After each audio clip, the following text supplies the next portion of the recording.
Welcome back to Thai Talk with Dan Unleashed.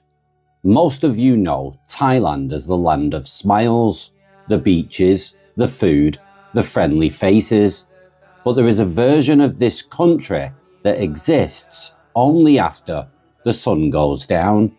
A version built on ancient blood contracts, shadow magic, and rituals that would make most people's skin crawl. Today, I'm taking you deeper than I have ever taken you before. We aren't just looking about spooky stories, we're talking about the deep mysticism that dictates how people live, how they do business, and even how they fall in love, from the ghost hierarchy to the illegal trade of ghost children and the mystery of the unfinishable skyscrapers.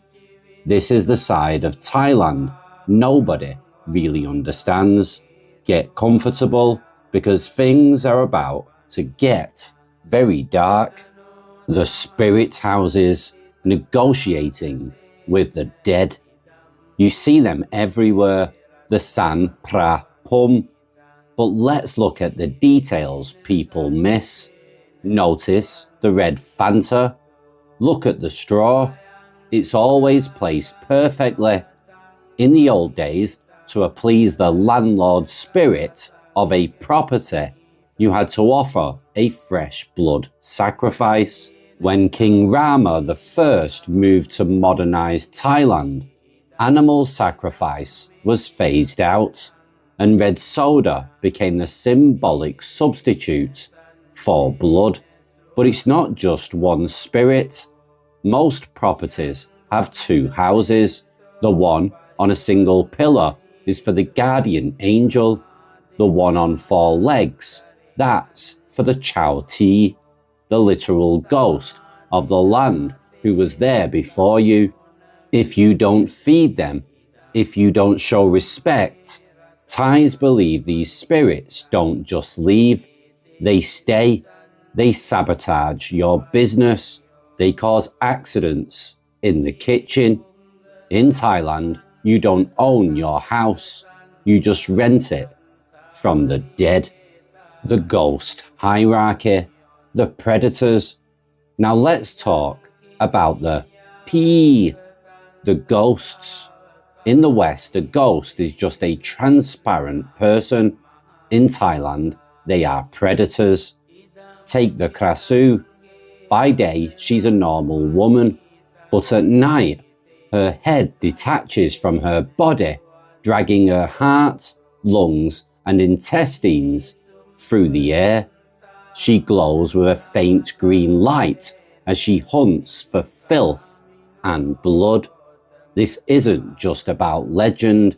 Even today, villagers in the north will bring their laundry inside at night, fearing a Krasu will wipe her bloody mouth on their clothes.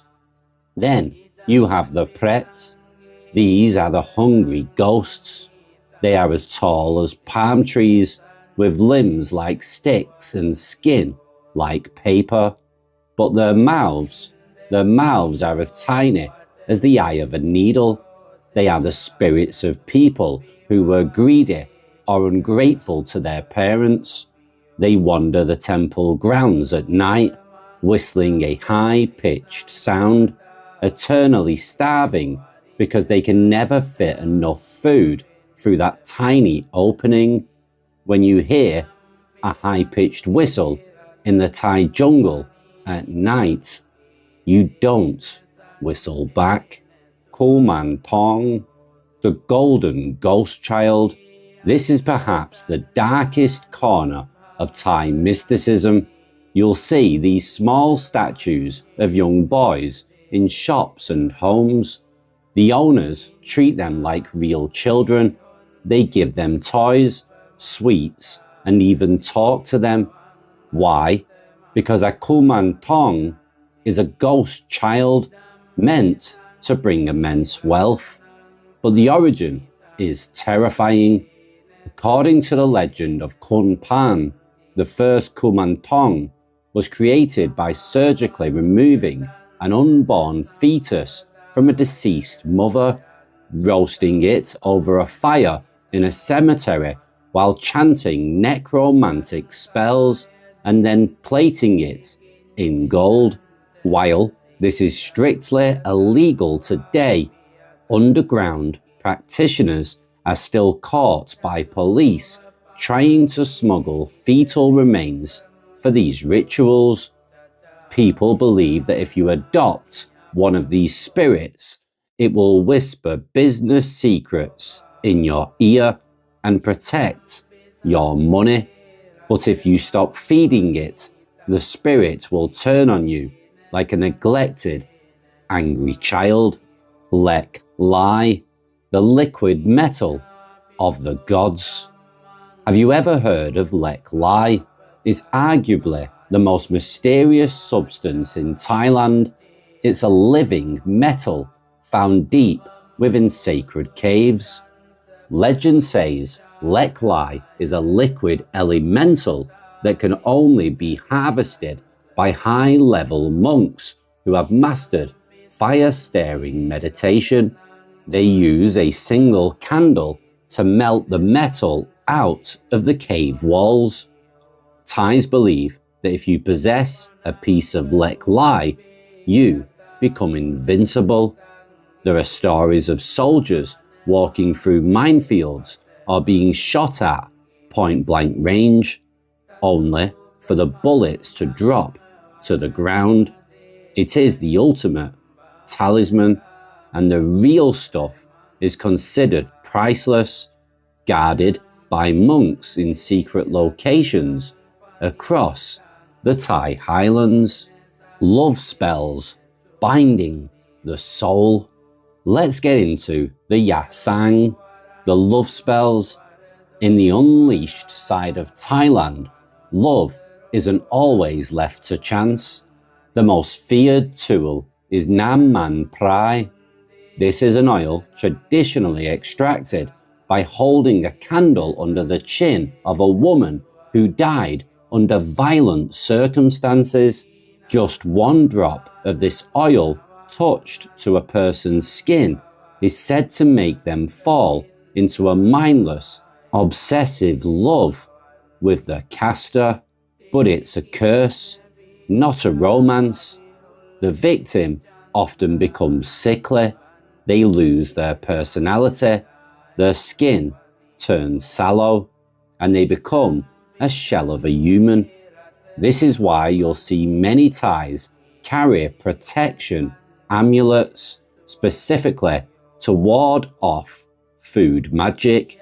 If someone you barely know offers you a drink that looks a bit oily or cloudy, most locals wouldn't touch it with a 10-foot pole.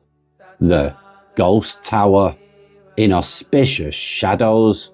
Finally, look at the Saturn unique tower in Bangkok.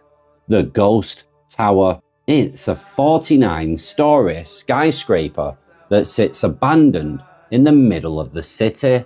Why was it never finished? Economists say it was the 1997 financial crisis, but locals say something else. They say the building was cursed from day one because its shadow falls directly over the neighboring temple, Wat Yan Nawa. In Thai mysticism, casting a shadow over a sacred temple is an act of supreme disrespect to the spirits. The building has seen suicides, strange lights, and accidents that stopped construction every time someone tried to restart it. It stands there today as a massive concrete reminder that even in a city of millions, the spirits still have the final say. So, is it all just superstition? When you spend as much time in Thailand as I have, you stop asking that question. You realize it's about respect. It's about understanding that we are guests in a world that belongs to forces far older than us. Whether it's the tattoo on your back, the oil in your food, or the red Fanta at the gate, Thailand is a land where the veil is thin. Thanks for joining me on this deep dive. If you want more of the unleashed side of Thailand, make sure you hit subscribe, turn on those notifications, and leave a comment below. Have you ever seen a spirit house offering that made you think twice? I'm Dan, and I'll see you in the shadows.